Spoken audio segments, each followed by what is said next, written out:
Hey guys, welcome and welcome back. Today I'm going to be doing a 10-hour wear test of the e.l.f. Flawless. I swear this is called the Flawless Finish Foundation. Did I make this up? It's called the Flawless Satin Foundation. So I've definitely heard people talk about this before. It is $6 at Ulta. Of course, e.l.f. is cruelty-free and vegan, which is great. So let's talk about the foundation really quickly. I got this in the shade 210 Natural. So this is supposed to be oil-free and medium coverage. And then the directions say to us, apply a small amount starting at the center of the face and blend outwards using fingertip, sponge, or foundation brush layer as needed for more coverage. So it sounds like this is going to be a medium buildable foundation. So if you want to see what I think and how this wears on my skin throughout the day, stick around.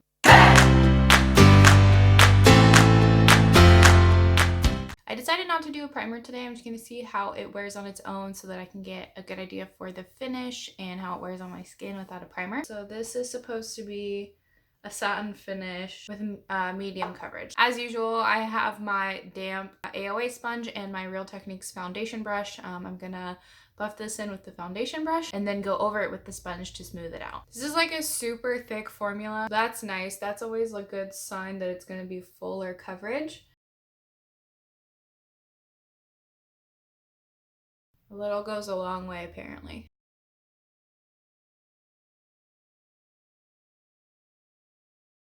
So one pump actually went pretty far. I might have to add a little bit more just to build up on the redness. I have some like hyperpigmentation on my jawline.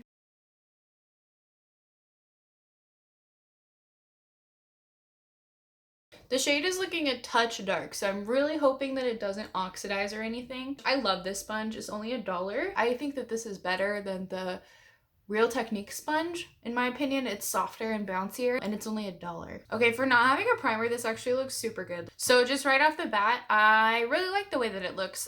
Even without a primer, it's not emphasizing my pores. The shade is not terrible. It's just a touch dark. I would say it's a true satin finish. I tend to lean a little bit more towards the matte foundations just to have a little bit more oil control. I would say I got maybe like high medium coverage. I actually really like this so far. So I'm gonna go do the rest of my makeup and I will meet you back here. All right, I am back. This is the finished look. And we're just gonna talk really quickly about what I did. Kat Von D Lock It Concealer. Please do not destroy me in the comments. I've literally had this for so long. It's probably almost expired. For brows, I did these are actually really new to me. I just got these.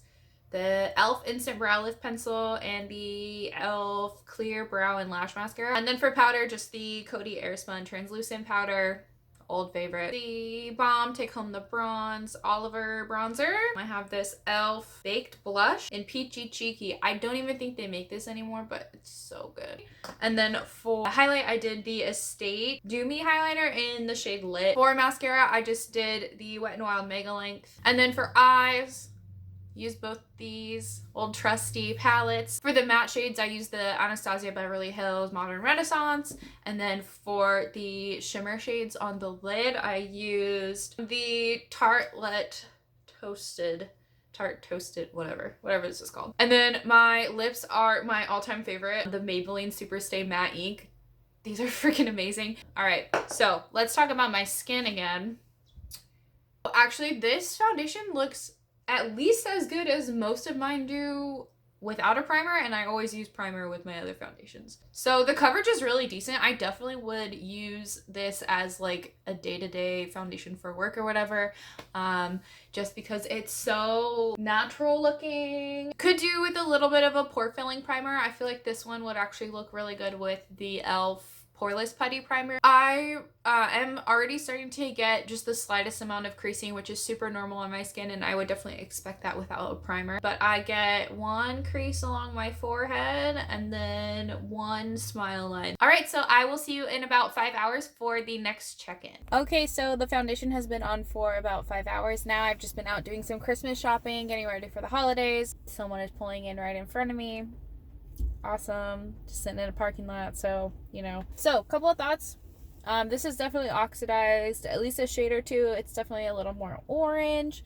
It's not terrible. I have lost coverage kind of across the bottom, which is where I need the most coverage. So you can see my redness coming through here and on my chin a little bit. I can kind of see some shine coming through on my nose, and I did not set my nose or anything other than the concealer under my eyes, really. In the future, I might probably set this at least around my nose where I tend to get the most oily. It doesn't look terrible on my forehead, and the creasing hasn't gotten any worse, so that's nice. It definitely doesn't look bad after 5 hours at all. So I will see you guys in a few more hours, and we'll check in at the end of the 10-hour wear test. All right, back in bathroom lighting.